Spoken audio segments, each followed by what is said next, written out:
John Paul Miller is on a media tour. That's right. News Nation is dropping an interview tonight with John Paul. They did release a little teaser, a little preview on what you can expect. I feel like I have to put a trigger warning on these videos because they all just make you so incredibly mad. But I can't wait to make a follow-up video debunking everything he is saying in this interview. But let's watch the teaser. You need a minute? Oh, man. Oh, man.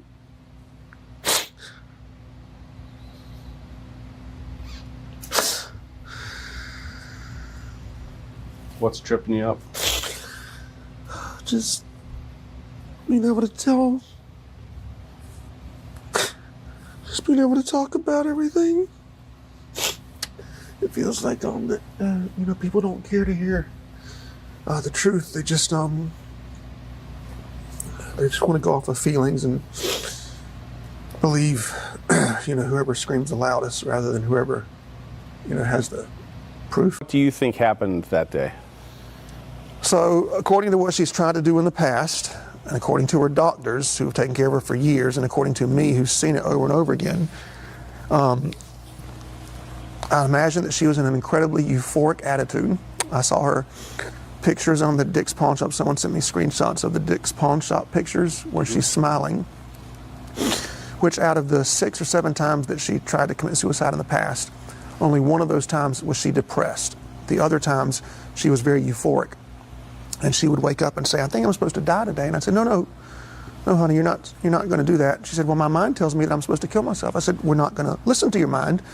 We're going to take you to a doctor and get you help. And I discovered, of course, that she had stopped taking her meds each time. But either way, she was in a euphoric attitude. And so you see the Dick's Pawn Shop video where she's wearing her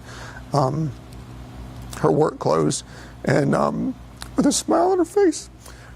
Another point of concern, let's say for people watching, was when you gave a eulogy, was something concerning. People said that was concerning that you said that you tried to raise Mica from the dead, and I believe at another point you said you laid next to her body in the morgue. Is that true?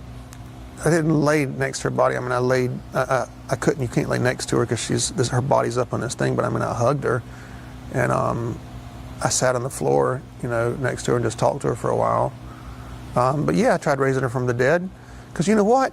If it had worked, we'd have a whole different story. But God forbid me not try it and always wonder the rest of my life, would it have worked? Right? Jesus did it. Elisha did it.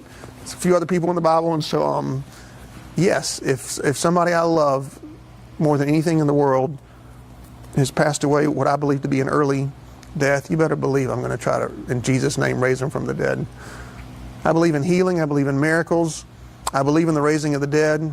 I'm a one God, apostolic, tongue-talking, holy, rolling, born-again, heaven-bound believer in the liberated power of Jesus' name. And I'm not ashamed of it.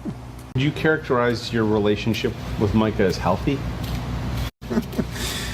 Oh, man. When she was on her medicine, we had the greatest marriage you could ever imagine. We spent every day together. I don't know any other couple that spent every day. So we wake up, well, she'd kind of wake up before me, but, we'd go work out together every day, 5 days a week.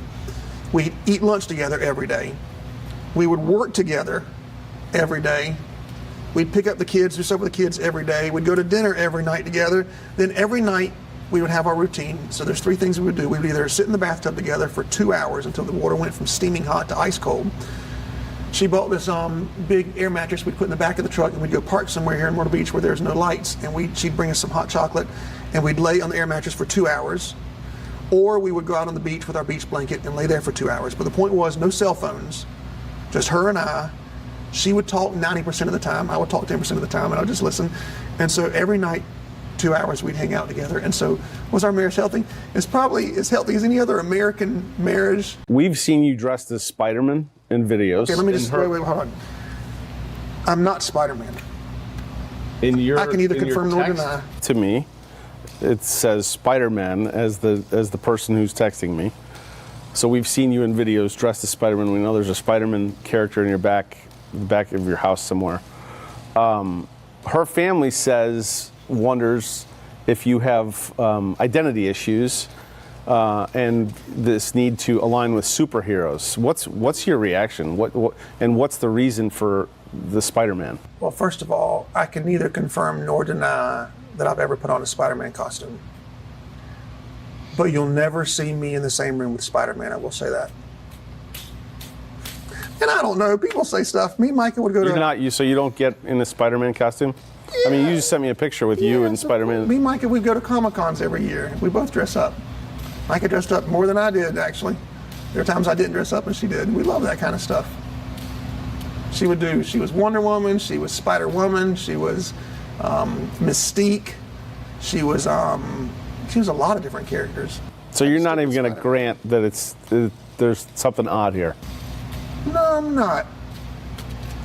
No. I put on the Spider-Man costume. I go see handicapped children. I'll go visit kids that love comic books and that are handicapped, and I'll pretend like I'm Spider-Man, and I'll take them a comic book and do videos with them and stuff like that. Where were you when Mica died? It was on a Saturday. I was in Charleston with about 100 people from my kids' school. What was it? Oh, soccer. It was a soccer tournament. Okay, so we know, I've gone through Micah's last day, pretty much almost down to the minute. Bring us through your last day. You said soccer. Do you have any documentation that they were there? Oh, you're asking because, okay, I got you. Yeah, of course. Yeah, I can't believe people. Oh, my Lord. So, yeah, I was with about 100 people. We had dinner that night. We were all together at the soccer fields that day.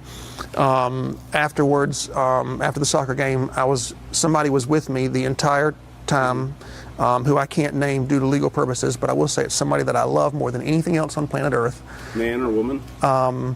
Young person that I cannot name due to legal purposes, but somebody that I am responsible for and love very, very much. And that person was with me, and we went shopping in Charleston, and we got food in Charleston, and there's all the receipts from that throughout the time. I think we might have gotten gas too, and then I made it back to Myrtle Beach. And I was just actually looking today at emails that I sent her that day. I sent her 4 emails that day. In other words, it all added up to you. It made sense to you. I mean, I'm not a detective. If she had heart surgery, I'm not going to question the heart surgeon. I don't know anything about detective work at all. Right, but it's your wife. I mean, and them telling you her life has ended. Are you trying to ask me if I think somebody murdered her? Do you think anybody murdered her? No. In a letter or in an email you wrote to Mica, you apologized. Yes. Right? You apologized for tracking her, for messing with her tires, for posting the picture. So that's all true, right? So great question. I'm so glad you asked that, actually. If I wanted to lie about that, I would just say I never wrote the letter, right? Because how can you prove that I wrote somebody a letter? There's no signature, there's no name, it's not in my handwriting. But I 100% wrote the letter. And I did it because the night that she was with me, the last night we were together for 4 hours, at one point, because the whole 4 hours I'm trying to get her to take her medicine. And then she said, my family doesn't want me to, they don't want me to come inside the house. And maybe it's your house, come inside.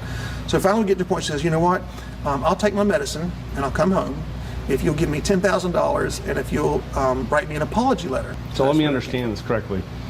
The email that you wrote to Mica, apologizing for hiring a PI, tracking her, messing with her tires, and posting a topless photo of her.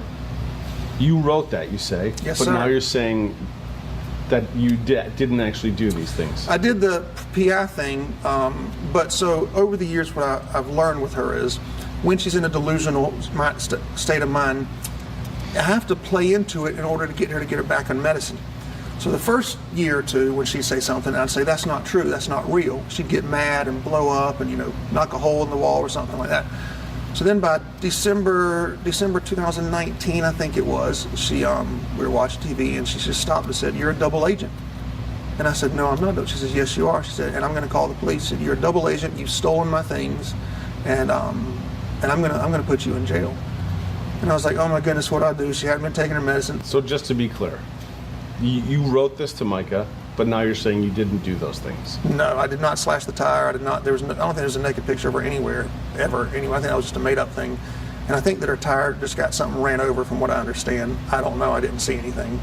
But I did hire the PI